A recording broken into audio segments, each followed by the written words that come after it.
Hi friends, ಇವತ್ತು ನಾವು tasty and spicy Sauji style mutton curry ಮಾಡೋದು ಹೇಗೆ ಅಂತ ನೋಡುವ. ಇದನ್ನು ಮಾಡೋದು ತುಂಬಾ ಸುಲಭ.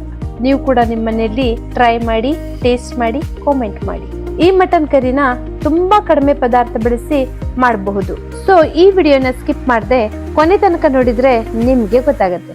ಇದಕ್ಕೆ ಬೇಕಾಗುವ ಪದಾರ್ಥಗಳು: ಮೊದಲಿಗೆ ಅರ್ಧ ಕೆಜಿ ತೊಳೆದಿಟ್ಟ ಮಟನ್, 2 ಟೀ ಸ್ಪೂನ್ ಕೊತ್ತಂಬರಿ ಶುಂಠಿ ಬೆಳ್ಳುಳ್ಳಿ ಪೇಸ್ಟ್, 6 ಟೀ ಸ್ಪೂನ್ ಅಚ್ಚ ಖಾರದ ಪುಡಿ, 6 ಟೀ ಸ್ಪೂನ್ ಎಣ್ಣೆ, 1 ಟೀ ಸ್ಪೂನ್ ಹವಿಜ್ ಮಸಾಲ, ರುಚಿಗೆ ತಕ್ಕಷ್ಟು ಉಪ್ಪು, 2 tomato puree, 1 tea spoon garam masala, 1 tea spoon ಅರಿಶಿನ ಪುಡಿ, 1 ಟೊಮೆಟೊ ಸ್ಲೈಸ್. ಈಗ ನಾವು ಮಟನ್ ಅನ್ನ ಚೆನ್ನಾಗಿ ತೊಳೆದುಕೊಳ್ಳುವ. ಹಾಗೆ ಟೊಮೆಟೊ, ಕೊತ್ತಂಬರಿ ಸೊಪ್ಪು, ಶುಂಠಿನ ಚೆನ್ನಾಗಿ ತೊಳೆದು ಮಿಕ್ಸರ್ ಅಲ್ಲಿ ಹಾಕಿ ಗ್ರೈಂಡ್ ಮಾಡ್ಕೊಳ್ಳುವ. ಫ್ರೆಂಡ್ಸ್, ಟೊಮೆಟೊ ಬೇರೆ ಪೇಸ್ಟ್ ಮಾಡ್ಕೋಬೇಕು, ಶುಂಠಿ, ಬೆಳ್ಳುಳ್ಳಿ ಮತ್ತು ಕೊತ್ತಂಬರಿ ಸೊಪ್ಪನ್ನ ಬೇರೆ ಪೇಸ್ಟ್ ಮಾಡ್ಕೋಬೇಕು. ಆಮೇಲೆ ಚೆನ್ನಾಗಿ ತೊಳೆದಿಟ್ಟ ಮಟನ್ಗೆ ಶುಂಠಿ ಬೆಳ್ಳುಳ್ಳಿ ಪೇಸ್ಟ್, ಅಚ್ಚ ಖಾರದ ಪುಡಿ, ಹವೀಜ್ ಮಸಾಲ, ರುಚಿಗೆ ತಕ್ಕಷ್ಟು ಉಪ್ಪು, ಗರಂ ಮಸಾಲ, ಅರಿಶಿನ ಪುಡಿ ಮತ್ತು ಟೊಮೆಟೊ ಸ್ಲೈಸ್ ಹಾಕಿ ಎಲ್ಲದನ್ನು ನಾವು ಸರಿಯಾಗಿ ಮಿಕ್ಸ್ ಮಾಡ್ಕೋಬೇಕು.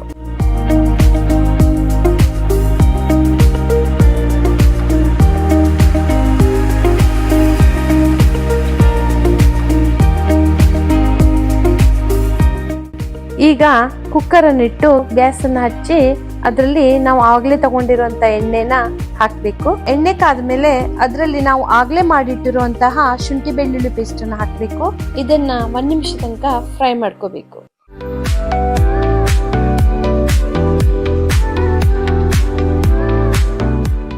ನಾವು ಅವಾಗ್ಲೇ ಕಲಸಿಟ್ಟು ರೆಡಿ ಮಾಡಿರುವಂತಹ ಮಟನ್ ಈಗ ಇದ್ರಲ್ಲಿ ಹಾಕುವ.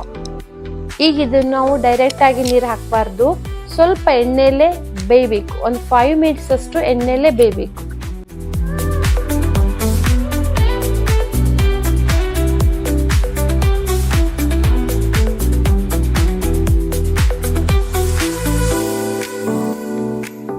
ಈಗ ಒಂದು 5 ನಿಮಿಷ ನಾವು ಎಣ್ಣೆಲಿ ಬೇಯಿಸಿದ್ವಲ್ಲ ಫ್ರೆಂಡ್ಸ್, ಸ್ವಲ್ಪ ನೋಡಿ ಸೈಡಿಗೆಲ್ಲ ಸ್ವಲ್ಪ ಎಣ್ಣೆ ಬಿಟ್ಟ ಮೇಲೆ ನಾವು ಆವಾಗಲೇ ಮಾಡಿ ಇಟ್ಕೊಂಡಿದ್ವಲ್ಲ 2 ಟೊಮೆಟೊ ಪ್ಯೂರಿನ ಅದನ್ನ ನಾವೀಗ ಹಾಕಿ ಸರಿಯಾಗಿ ಮಿಕ್ಸ್ ಮಾಡಿ ಇದನ್ನು ಕೂಡ ಒಂದು ಹಸಿ ವಾಸನೆ ಹೋಗೋ ತನಕ ಒಂದು 5 ಮಿನಿಟ್ಸ್ ಬಿಡಬೇಕು.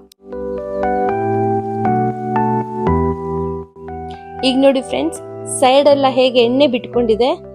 ಈಗ ನಾವೇನ್ ಮಾಡಬಹುದು, ಒಂದು 2 ಲೋಟ ಅಥವಾ 1-1.5 ಲೋಟ ನೀರನ್ನ ಹಾಕಿ ಕುಕ್ಕರನ್ನ ಮುಚ್ಚಳ ಹಾಕಿ ಮುಚ್ಚಿ 3ರಿಂದ 4 ವಿಸಿಲನ್ನ ತೆಗಿಬೇಕು.